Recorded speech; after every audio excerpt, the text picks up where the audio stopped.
Saudi Arabia इस वक्त हर तरफ से मुश्किलात में घिरता चला जा रहा है। एक तरफ इस पर अमेरिका का दबाव है कि वो इसराइल को तस्लीम करे, दूसरी तरफ उसकी इकॉनमी गिरती जा रही है। यहाँ तक कि इनके कॉमर्स मिनिस्टर ने भी बयान दिया है कि मईशत की सूरत हाल बड़ी नाजुक है और वो अपनी इकॉनमी को बेहतर बनाने के लिए तमाम ऑप्शन पर गौर कर रहे हैं। इन तमाम मसाइल के साथ साथ मौजूदा सऊदी हुकूमत के मुकाबले में एक अपोजिशन जमात का भी ऐलान हो गया जो मोहम्मद बिन सलमान को किसी सूरत बर्दाश्त नहीं हो रहा, और साथ ही अक़वाम मुत्तहिदा की 75वीं सालगिरह के मौके पर होने वाली तकारीर के नतीजे में सऊदी ईरान तनाज़ा एक बार फिर ताज़ा हो गया। अब अमेरिकन मीडिया में आने वाली हालिया रिपोर्ट्स के मुताबिक मुत्तहिदा अरब इमारात और बहरीन ने इसराइल के साथ मुआहिदा दरअसल सऊदी अरेबिया के दबाव पे किया, और वाइट हाउस में मुआहिदों पर दस्तखत से कई महीने पहले ये मुआहिदे मोहम्मद बिन सलमान और जेरेड कुश्नर के दरमियान डिस्कस होते रहे, और बदले में आला जंगी हथियार, तैयारे, बहुत कुछ ऑफर किया जाता रहा। साथ ही इनकी बादशाहत की ज़मानत भी दी गई। इसलिए ये कहा जा रहा है कि ट्रंप अपने इंतखाब से पहले ये अहम कामयाबी ज़रूर हासिल कर लेंगे, और साथ ही सूडान और अमान भी इस साल के आखिर तक ज़रूर इस मुआहिदे में शामिल हो जाएंगे, क्योंकि मोहम्मद बिन सलमान फ़लस्तीन और लेबनान को ना ख़त्म होने वाला बोझ समझते हैं। और इसी साल के दौरान मोहम्मद बिन सलमान फ़लस्तीनी सदर महमूद अब्बास से भी मुलाकात कर चुके हैं, और इस मुलाकात में मोहम्मद बिन सलमान ने इनको बताया था कि फ़लस्तीन गाज़ा और सीना का एक हिस्सा हो सकता है। बाकी जो तफसीलात इनके साथ डिस्कस हुई हैं, जेरेड कुश्नर के अमन मुआहिदे का एक तरह से ब्लूप्रिंट था, लेकिन फ़लस्तीनी सदर को यह बिल्कुल पसंद नहीं आया। यही वजह उन्होंने कभी अवामी सतह पर इस बारे में बात नहीं की, और न ही इसके बाद उन्होंने दोबारा कभी सऊदी अरेबिया का दौरा किया। अब दूसरी जानिब सऊदी अरेबिया की इकॉनमी बुरी तरह गिरती जा रही है, और सऊदी अरेबिया इस वक्त बैंकक्रप्ट होने के करीब है। माजिद अल कस्बी जो कि सऊदी अरब के कॉमर्स मिनिस्टर हैं, उनका अपना ये कहना है कि सऊदी मईशत को मुश्किलात का सामना है। उन्होंने सर्वाइवल के लिए मुख्तलिफ ऑप्शन पर गौर करना शुरू कर दिया, क्योंकि तेल की गिरती कीमतों ने सऊदी मईशत का भट्टा बिठा दिया, और इसके अलावा मोहम्मद बिन सलमान के रूस के साथ तनाज़े ने भी मामलात और बिगाड़ दिए। और चाइना ने जो किरदार अदा किया वो तो सोने पर सुहागा, क्योंकि जब तेल की कीमतें मनफी पर गई थी तो चाइना ने इस साल दिसंबर का तेल अमरीका को ऑर्डर दिया था। इससे पहले सऊदी अरब के मुआशी हालात 2018 में भी काफ़ी ख़राब हुए थे, जिनको ठीक करने के लिए सऊदी अरेबिया ने वैल्यू एडेड टैक्स लगाना शुरू कर दिया, और अब तक ये टैक्स 3 गुना बढ़ चुका है। मतलब हर चीज़ पर 15% टैक्स सऊदी शहरियों से वसूल किया जा रहा है।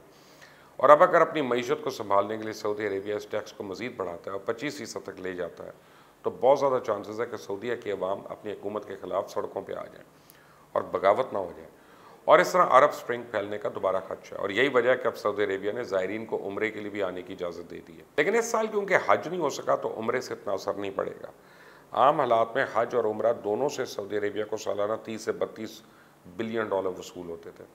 अब तेल से इनको 110 अरब डॉलर से भी ज़्यादा आमदनी होती थी। लेकिन परेशानी ये है कि इनका डिफेंस बजट सिर्फ 80 अरब डॉलर है, जबकि मौजूदा हालात में ये अंदाज़ा लगाया जा रहा है कि अगर सऊदीया तेल की बहुत ज़्यादा कमाई भी होती है तो 50-60 अरब डॉलर होगी। उम्रा और हज वैसे ही बंद हैं। चंद रोज़ पहले सऊदी हुकूमत ने ऐलान तो किया था कि 25 ममालिक के साथ फ़्लाइट्स दोबारा शुरू करेंगे, लेकिन इनमें पाकिस्तान नहीं था। फिर बाद में उनको एहसास हुआ कि सबसे ज़्यादा ज़ायरीन तो पाकिस्तान की तरफ से उम्रे और हज के लिए आते हैं, इसलिए अब उन्होंने पाकिस्तान के साथ भी फ़्लाइट्स का आगाज़ कर दिया। लेकिन मसला ये है कि पूरी दुनिया में अब फिर कोरोना की दूसरी लहर शुरू हो चुकी है, जिसके बाद एक बार फिर दुनिया के ज़्यादातर ममालिक में दोबारा लॉकडाउन शुरू होने वाला है। उसके बाद सऊदी अरब के लिए और मुश्किल हो जाएगी। ऐसे सऊदी अरब के पास ऑप्शंस बहुत कम हैं जो वो बैंकक्रप्ट होने से बचने के लिए इस्तेमाल कर सकें और अपनी मईशत को संभाल दे सकें। अब ऐसा नहीं है कि सऊदी अरेबिया के पास पैसे नहीं है, इनके पास दौलत तो है, लेकिन वो रिज़र्व की भी है, जिसका फ़ायदा ये होता है कि रियाल की कीमत डॉलर के मुकाबले में कंट्रोल रहती है और उस पर ज़्यादा ऊपर नहीं जाती। और अब अगर ये रिज़र्व से पैसा निकाल के मईशत को ठीक करने पर लगाते हैं तो इनकी इकॉनमी मज़ीद गिरेगी, करेंसी भी गिरेगी। और इस वक्त ये मुश्किल सिर्फ सऊदीया की नहीं बल्कि तेल पैदा करने वाले तमाम ममालिक की है, जिनकी इकॉनमी तेल पर चलती थी। सऊदी अरेबिया से पहले भी कुवैत बैंकरप्सी के करीब है। मूडीज़ ने तो अपनी ताज़ा तरीन रिपोर्टिंग की, जो रिपोर्ट पेश की उसके मुताबिक कुवैत को अपनी इकॉनमी बचाने के लिए 90 बिलियन डॉलर चाहिए होंगे। कुवैत ने कतर से दरख्वास्त की है कि वो इनकी मदद करें, लेकिन इससे मुश्किल ये है कि कतर इनकी मदद सिर्फ इस सूरत में करेगा जब वो भी कतर की पॉलिसी पे चलेंगे, और इस वक्त कुवैत को सऊदी अरेबिया और यूएई का साथ छोड़ना पड़ेगा। 90 बिलियन डॉलर को छोटी रकम नहीं है। अब वो ये रकम कहाँ से लाएंगे, ये इनके लिए सबसे बड़ी परेशानी है, क्योंकि बाकी अरब ममालिक के हालात भी इतने अच्छे नहीं है कि कुवैत की मदद कर सकें। लेकिन इस वक्त मोहम्मद बिन सलमान के लिए जो सबसे बड़ी परेशानी है वो ये है कि सऊदी अरेबिया के जला वतन रहनुमाओं और हुकूमत के नाकदीन ने मुल्क में सियासी इस्लाहात पर जोर देने के लिए अपोजिशन जमात बनाने का ऐलान किया। अब सऊदी अरेबिया से ताल्लुक़ रखने वाले ऐसे बेशतर रहनुमा अमेरिका, बरतानिया, कनाडा और दीगर ममालिक में मुकीम है, और अपोजिशन के इस इत्तेहाद की क़यादत लंदन में रहने वाले इंसानी हकूक़ के सरगर्म कारकुन याहिया असीरी कर रहे हैं। उनका कहना है कि इनकी सियासी जमात का मकसद सऊदी अरेबिया में शाही सल्तनत की जगह एक जमहूरी तर्ज की हुकूमत का क़याम है।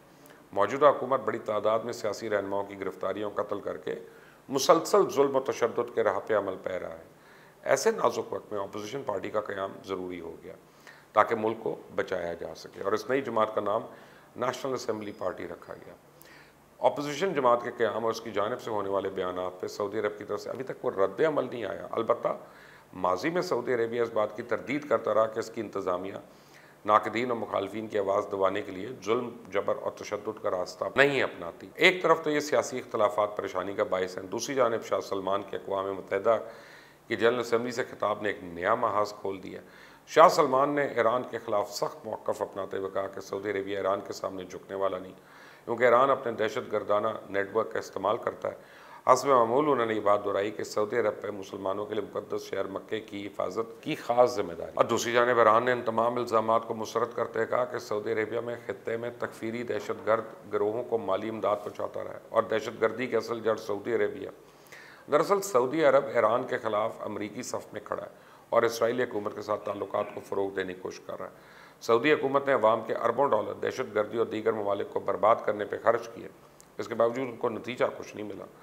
अब सऊदी अरेबिया आइंदा नवंबर में G20 इजलास मुनक्किद करने की तैयारियों में मसरूफ़ है, लेकिन तेल से होने वाली आमदनी में शदीद कमी के बायस वो माशी मुश्किलात का शिकार है। और इस सूरत हाल में अपोजिशन जमात का ऐलान और ईरान के साथ चपकलिश सऊदी अरेबिया के लिए एक नया और सख्त चैलेंज है। आने वाले दिन सऊदी हुक्मरानों के लिए बहुत ही मुश्किल के दिन है। आप अपनी राय मुझे ज़रूर दीजिएगा। बेल आइकॉन को प्रेस करें, सब्सक्राइब करें। अल्लाह हाफ़िज़।